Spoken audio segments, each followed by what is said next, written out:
नमस्कार विद्यार्थी मित्रांनो, मेंदूला खुराक या सत्रामध्ये आज मी तुम्हाला आणखी एक नवीन उदाहरण सांगणार. एका शेतकऱ्यास 3 मुली होते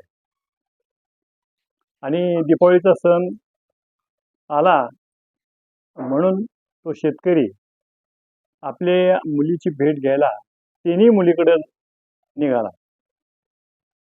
जाताना त्याच्या खिशामध्ये काही पैसे होते. प्रथम तो थोरल्या मुलीच्या घरी गेला. संध्याकाळी जेवण झाल्यानंतर विश्रांतीसाठी म्हणून त्यानं शर्ट काढून खुंटीला अडकवला, झोपी गेला.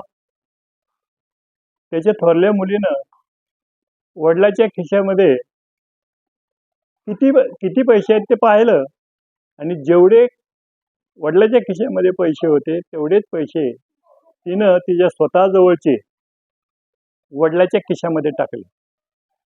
म्हणजे आता वडिलाच्या खिशामध्ये जे पहिले पैसे होते त्याचे दुप्पट पैसे झाले. सकाळी उठल्यानंतर शेतकरी जेवण केलं त्यानं मुलीच्या आणि दुसऱ्या मुलीच्या घरी जायला निघाला. त्यावेळेला त्यांनी त्या थोरल्या मुलीचा एक मुलगा होता, त्याला आपल्या खिशातले काही पैसे त्या नातवाला दिले आणि तो दुसऱ्या मुलीच्या घरी जायला निघाला.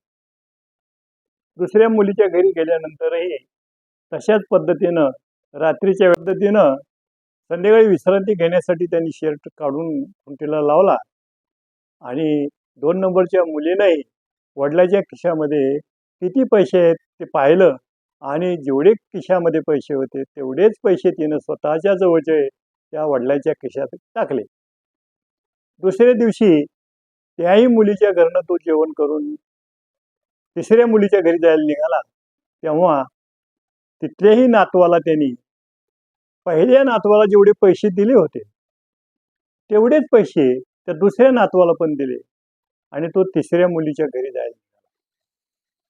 तिसऱ्या मुलीच्या घरी गेल्यानंतर पहिल्या 2 घरी जसा प्रकार घडला अगदी तशाच प्रकारे तिसऱ्या मुलीनं पण वडिलाच्या खिशामध्ये जेवढे पैसे आहेत पाहिलं आणि तेवढेच पैसे तिनं वडिलाच्या खिशामध्ये घातले. आणि ज्या वेळेला दुसऱ्या दिवशी त्यानं तिसऱ्या मुलीच्या घरून तो गावाकडे जायला निघाला त्यावेळेला तिथल्या पण नातवाला त्या पहिल्या 2 नातवाला जेवढे पैसे दिले होते तेवढेच पैसे त्या तिसऱ्या नातवाला दिले आणि तो आपल्या घरी निघाला. वाटेने जाताना त्यानं आपल्या खिशात किती पैसे आहेत एक हात घालून तपासून बघावं म्हणून हात घातला तर त्याच्या खिशात काहीच पैसे नव्हते. मग मुलांनो, तुम्हाला मी असे विचारतो की तो मुलीच्या गावाला जाताना त्याच्या खिशामध्ये पैसे होते किती आणि त्यांनी आपल्या प्रत्येक नातवाला किती पैसे दिले. कारण ज्यावेळेला तो गावाकडे जायला परत निघाला स्वतःच्या तेव्हा त्याच्या खिशात काहीच नव्हते. आलं लक्षामध्ये? आता या प्रश्नाचं उत्तर तुम्ही कमेंटमध्ये द्या, सबस्क्राईब करा, लाईक करा आणि शेअर करा. नमस्कार.